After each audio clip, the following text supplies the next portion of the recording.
What are our biblical bases? Jeremiah 7:16, Isaiah 53:12, Isaiah 59:16. Okay. Ito ang basis natin ng intercession. At saka nung Old Testament, mayroon ng tongues nung Old Testament. May mga nagtatangs na noon. Yung stammering lip. Stammering lip. Tongues na yun. Oh. And he saw that there was no man and wondered that there was no intercessor. Therefore his arm brought salvation unto him, and his righteousness it sustained him. Isaiah 59:16. Isaiah 53:12. Tingnan mo 53:12. Okay.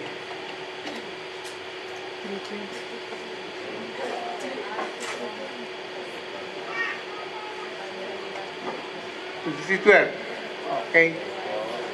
Therefore, I will divide him a portion with the great, and he shall divide his spoil with the strong, because he had poured out his soul, yun. Then that he was numbered with the transgressor. He was bare the sin of many, and made intercession for transgressors. Yan ang ating mga biblical basis for intercession. Okay.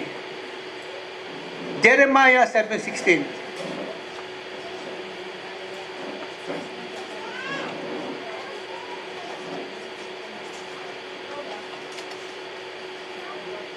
Therefore pray not thou for these people, neither lift up cry nor prayer for them, neither make intercession to me, for I will not hear thee. Yeah, because of the pagkamatigas ng ulo ng mga Hudyo, ayan, huwag na kayong magkuhan, huwag na kayong manalangin, sabi ng Panginoon, kasi yung intercession nyo, neither mag-intercession kayo sa akin, pero hindi ko pakikinggan yan.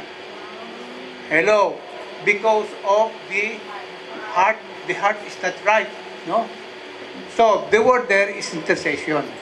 Okay? When we speak of intercession, it is prayer for others.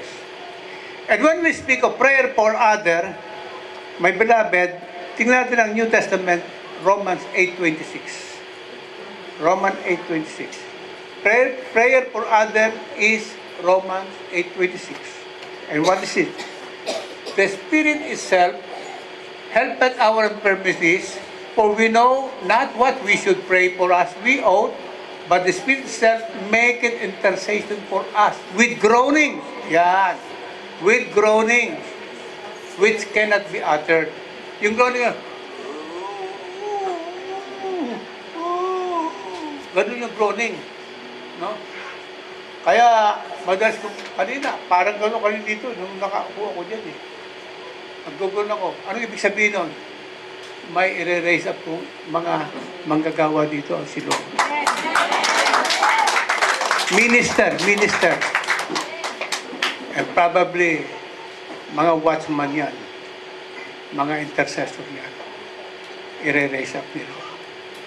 Purihin ang Panginoon. Hallelujah. Romans 8:27. Anong ibig sabihin ng prayer for others? 27. He maketh intercession for the saint. He maketh intercession for the saint. 8:27. Okay. And then Hebrews 7:25. Hebrews 7:25, all of these are biblical basis for intercession. What I was saying, itong mga lahat ng ito.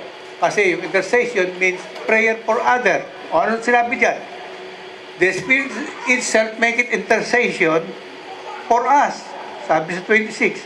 Sa 27, He make it intercession for the saint. We are the saint. Amen.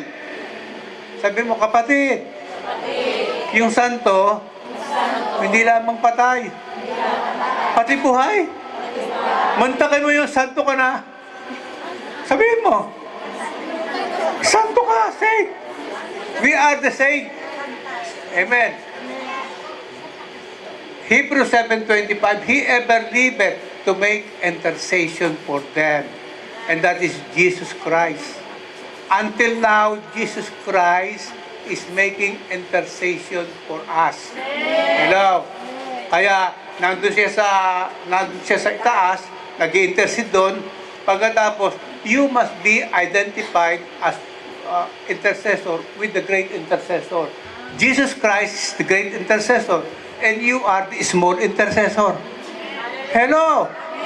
Mantakin mo pangalan ni Jesus Christ sa intercessor. Kung si Jesus Christ intercessor, intercessor ka rin.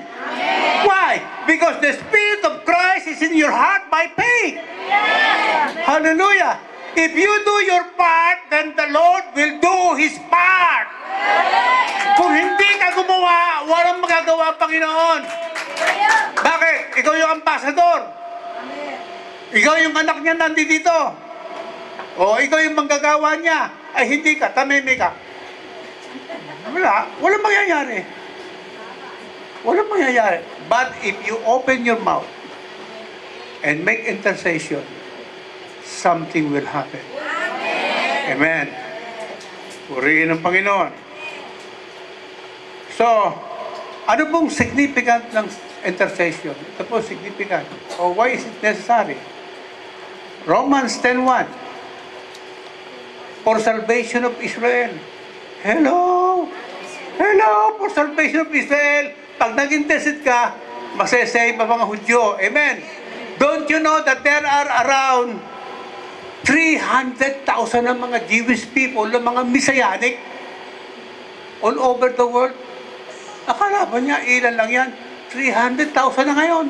The latest estimate. Mga Hebrew-speaking Messianic congregation. Hello! All over the world. Ganyan po yan. Kaya yung mga pupunta rito, minsan hindi pinapayagan eh. Gawa ng born again eh. Pinaharang doon sa immigration. Ano? Hinaharang na yung mga Hudyo na sa ibang bansa, American Jew, pinapayagan yung mga hindi born again. Karamihan. Yan po nangyayari ngayon sa Israel. So, if there will be no somebody who will stand in the gap yun eh, na mag-i-intercede, ay maharang yung mga good man na gagamitin ng Panginoon. Hello.